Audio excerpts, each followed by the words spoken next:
This is a lecture on the genetic regulation of longevity in humans from September 21st, 2020. And in this lecture, we're going to address and talk about some of the genes that have been identified to affect longevity in humans, such as ApoE, FOXO3A, the ABO gene, as well as the CDK. We're going to talk about the roles of these proteins and how they might influence longevity. And we're also going to talk about some genetic non-coding elements that could play a role in affecting human longevity.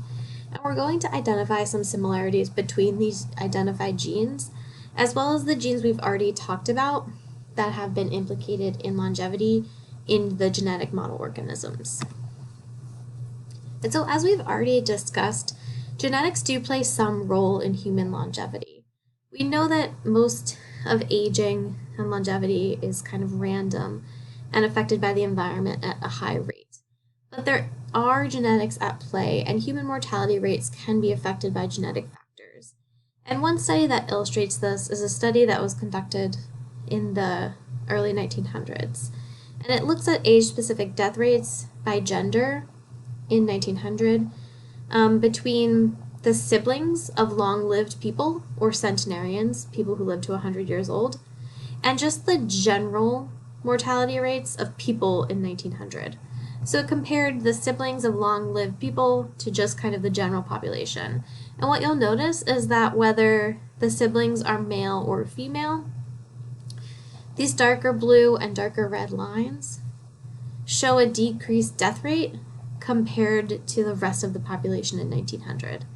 So there's likely some genetics at play because the siblings of people who live long also seem to live long, right?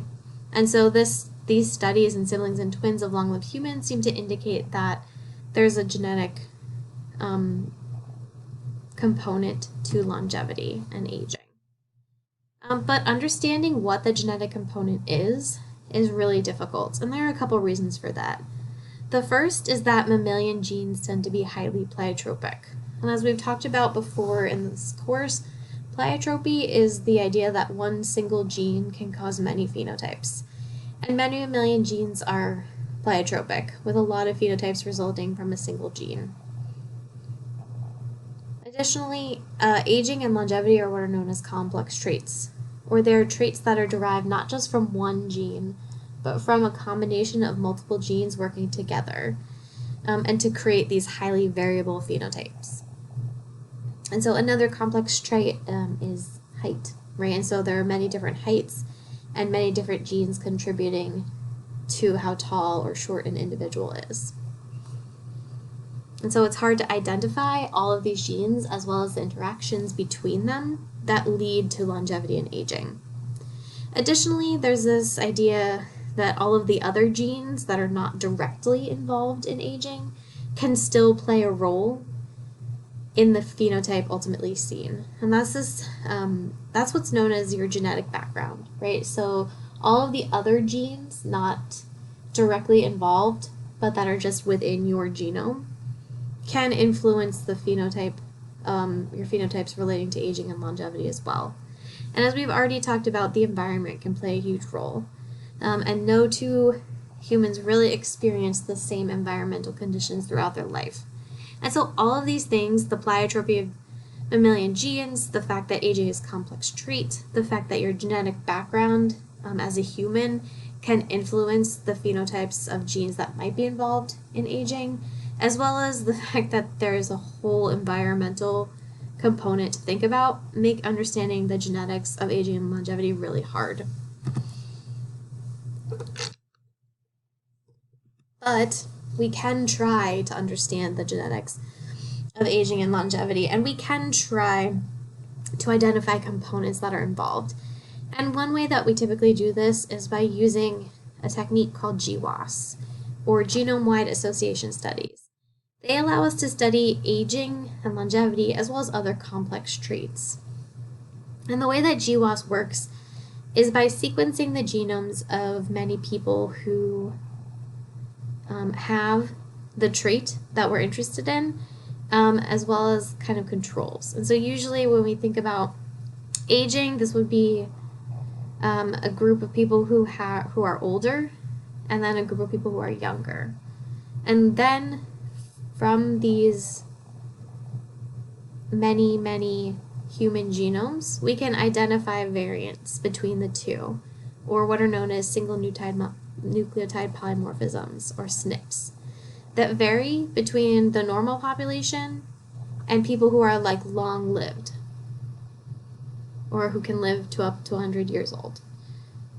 And then when we identify the variations between the two of them, it gives us some idea of where to look for a gene that might contribute to aging.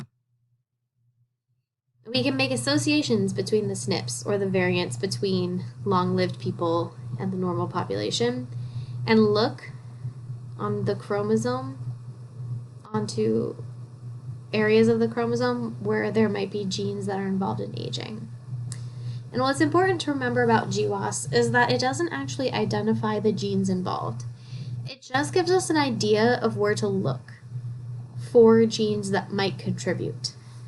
Because really what it's identifying is differences between normal population and long-lived people, and basically marking the differences in all of the chromosomes between those two groups.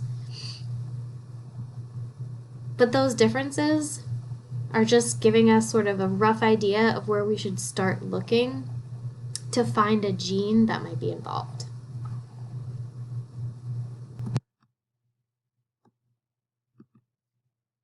And so you can see here a GWAS study that was conducted in 2015, looking for genes in humans that extend longevity. And what we'll notice is that there are several genes that have been identified in this way. There's a gene called ApoE and TOM40. There's another one here, CDKN2B, as well as ABO. And so anything that falls above this kind of irrelevant green line is indicating a locus or a place in the genome where a lot of SNPs were identified, or a lot of variation exists between older, long-lived population and the control population. And so anything that kind of hits above this green line indicates something that might be involved in aging. And we are going to talk about several of these genes that were identified in these regions of the chromosomes in the next portion of the lecture.